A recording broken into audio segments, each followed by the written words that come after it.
మాదిగా మాదిగ రూపురేణి కృష్ణ మాదిగా జై మాదిగా జై మాదిగా జై మాదిగా జై మాదిగా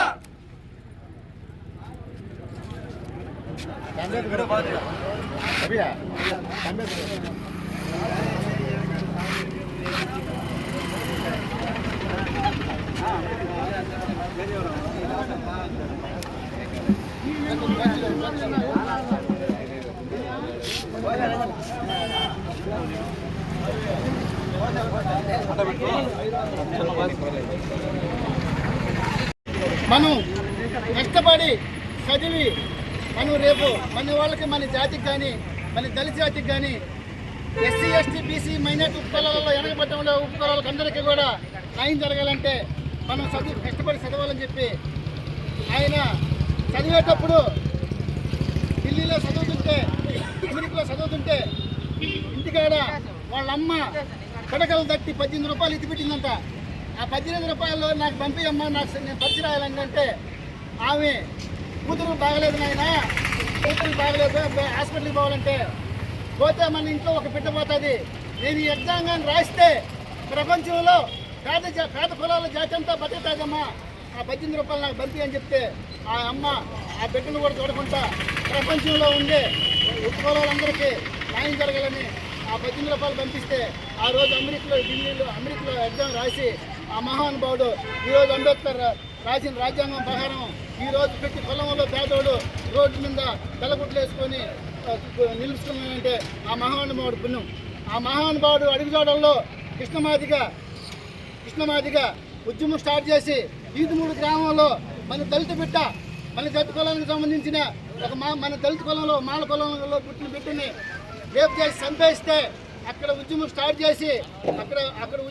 చేసి ఈ పొద్దు ఈ స్థాయికి వచ్చాడంటే మహానుభావుడు కృష్ణమాదిగా ఒక డబ్బుకు లొంగకుండా, ఒక బెదిరింపులకు భయపడకుండా, ఒక దేనికి లోపడకుండా మా మాది పొలం వెనకబడిపోన్నది, ఆ పొలాన్ని ముందుకు తేవాలంటే నేను నీతి నిజాతిగానే ముందుకు నేను ఈ ఉద్యమాన్ని తీసుకొని పోవాలని చెప్పి ఆయన ఉద్యమంలో నీతి నిజాతి నిలబడి ఈరోజు పద్మశ్రీ అవార్డు దక్కిస్తున్నాడు. అందులో భాగంగా మాదిగలకే కాదు న్యాయం 59 కులాలకి ఆ రోజు రాసిన రాజ్యాంగం సమానంగా హక్కులు పొందాలని ఆయన ఆలోచన. ఈ పొద్దు కూడా పద్మశ్రీ అవార్డు రావడంలో ప్రపంచంలో మన ఆంధ్ర ఉమ్మడి రాష్ట్రంలో ప్రతి పొలము ఇది అతనికి దక్కిన దానివల్ల తప్పులేదు. అతను ఎంత కష్టపడ్డాడో ఎన్ని పొలాలకి ఈ పొద్దు న్యాయం జరుగుతుందో దాంట్లో ఆయన దక్కించుకున్న దాంట్లో మేమందరం కూడా సంతోషపడుతున్నామని చెప్పి పద్మశ్రీ అవార్డుకి వచ్చింది. కాబట్టి ఖచ్చితంగా ఈ రాష్ట్రంలో కానీ మేము బాధికులంతా సంబరాలు చేసుకున్నాం. అందులో భాగంగానే ఈ వెంకటగిరిలో కూడా మేము ఆయనకి కృష్ణమాదిగ రుణపడి ఉన్నామని, వెంకటగిరి మాదిగలంతా రుణపడినామని, వెంకటగిరి మాదిగలే కాదు ఎస్టీ ఎస్టీ ఉపకులాలందరూ కూడా ఆయన అభిమానిస్తున్నామని తెలియపరుస్తూ ఈరోజు ముగిస్తూ జై మాదిగ, జై కృష్ణమాదిగ. ఈరోజు సెంట్రల్ గవర్నమెంట్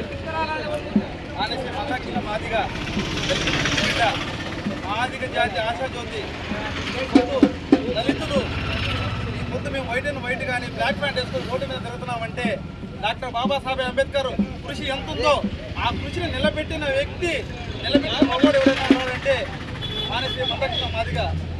అలాంటి మా అన్నగారికి ఈరోజు సెంట్రల్ గవర్నమెంట్ పద్మశ్రీ అవార్డు ఇవ్వడం మాకు చాలా గర్వకారణం.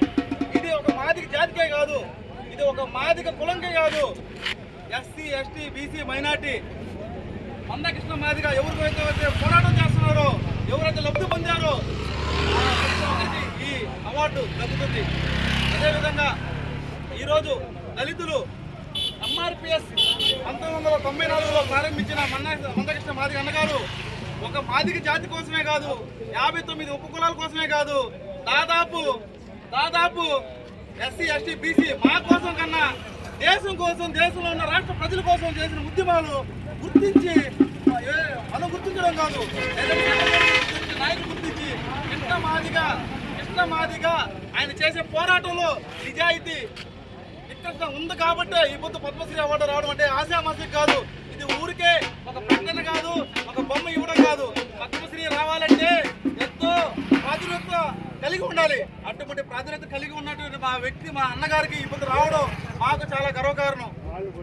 అదేవిధంగా ఆరోగ్యశ్రీ షరీనా వరంగల్ జిల్లాలో చనిపోయిన షరీనా ఒక అమ్మాయి చనిపోయి గుండె జబ్బు చనిపోయిన అమ్మాయి గురించి స్టార్ట్ అయిన పోరాటం ఫలితం ఆ పొద్దు మందకృష్ణతో కూడా కిషన్ రెడ్డి అన్న కలిసి ట్యాంక్ బండ్ వద్ద పోరాటం చేసి వైఎస్ రాజశేఖర రెడ్డి ఢిల్లీలో ఉండగా దాదాపు ఉదయం 9 నుంచి నైట్ 10 దాకా అక్కడ ట్యాంక్ బండ్ మొత్తం చుట్టి ఒకరికి గుండె జబ్బు చేయమంటే నేను ఫోన్ చేసి చేస్తానని చెప్తే దాదాపు ట్యాంక్ బండ్ మొత్తం వందలాదిగా అప్పుడు ఉమ్మడి ఆంధ్రప్రదేశ్లో ఎంతమంది ఉన్నారో మొత్తం తీసుకొచ్చి ట్యాంక్ బండ్ దగ్గర కూర్చుంటే కృష్ణ అప్పుడు ఢిల్లీకి ఫోన్ పోయింది. రాజశేఖర రెడ్డి వెంటనే ఆ నుంచి కృష్ణ అన్నకు ఫోన్ చేసి నువ్వు అక్కడి నుంచి లేకపోతే బాగుండదు, నేను వచ్చి మాట్లాడతానంటే నువ్వు మాట ఇవ్వడం కాదు, నాకు గవర్నమెంట్ ద్వారా ప్రకటన రావాలని చెప్పి అన్న కూర్చుంటే రాత్రి 9:30-10 గంటల సమయంలో గవర్నమెంట్ నుంచి ఒక జీవో పాస్ చేసి అక్కడ ఉన్న ప్రతి ఒక్క ఆంధ్రప్రదేశ్లో గుండె జబ్బు చేస్తానని చెప్పి ఆ గుండె జబ్బు ఫలితమే అయిపోతుంది ఆరోగ్యశ్రీ కార్డు ఒక మాదిగలే కాదు, ఒక మాలలే కాదు, యావత్తు మన దళితులు ఎస్సీ ఎస్టీ బీసీ ప్రతి ఒక్కరు ఆరోగ్యం పొందుతున్నారంటే ఆ పుణ్యం మందకృష్ణ మాదిగా అది మేము చెప్పడం కాదు. వైఎస్ అసెంబ్లీ సాక్షిగా రాజశేఖర రెడ్డి అసెంబ్లీ సాక్షిగా చెప్పారు. ఇప్పుడు అవుతుంది రాజశేఖర రెడ్డి, చంద్రబాబు నాయుడు, కేసీఆర్, దేశంలో అప్పుడున్న ప్రధానమంత్రి మన్మోహన్ సింగ్ కూడా మందకృష్ణ మాదిగ వల్లే ఆరోగ్యశ్రీ వచ్చిందని ఆనాడే ప్రకటించారు. అదేవిధంగా ఆకలి కేకల వల్ల ఈ పొద్దు కిలో 2 రూపాయలు బియ్యం రావడం ఎవరి వల్ల అంటే అది కూడా మందకృష్ణ మాదిగ వల్ల. ఇవన్నీ ఒకరు పెడితే మన ఆంధ్రప్రదేశ్లో పాదయాత్ర మొదలుపెట్టింది ఎవరికి అంటే ఏకైక వ్యక్తి స్టార్టింగ్ కానించండి మందకృష్ణ మాదిగ వాళ్ళ కానించి నారావరపల్లి కానించి ఆయన మొదలుపెట్టి పాదయాత్ర స్టార్ట్ చేయడం, దానికి అనుకూలంగా రాజశేఖర రెడ్డి పాదయాత్ర స్టార్ట్ చేయడం, సీఎం అవడం, తర్వాత చంద్రబాబు పాదయాత్ర చేయడం, తర్వాత వైఎస్ రాజశేఖర పాదయాత్ర సీఎం అవడం, తర్వాత నారా లోకేష్ మొన్న ఎలక్షన్లో పాదయాత్ర చేసి వాళ్ళ నాన్న ఇప్పుడు సీఎం అవడం. ఆ పాదయాత్ర కూడా పునాది చేసింది ఎవరైనంటే మానేసి మందకృష్ణ మాదిగ గారు. నేను చెప్పడం కాదు, యావత్తు రాజకీయ నాయకులే చెప్తారు. అటువంటి నాయకుడు ఈ పొద్దు మా జాతిలో పుట్టడం, మా కళ్ళెదురు ఉండడం, ఈ పొద్దు మా మాదిగ జాతికే కాదు దళితుల్ని ఈ పొద్దు రోడ్డు మీదకి తీసుకొచ్చి గర్వంగా తిరుగుతున్నాం అంటే మందకృష్ణ మాదిగ వాళ్ళు అలాంటి వ్యక్తి అంబేద్కర్ పుట్టడం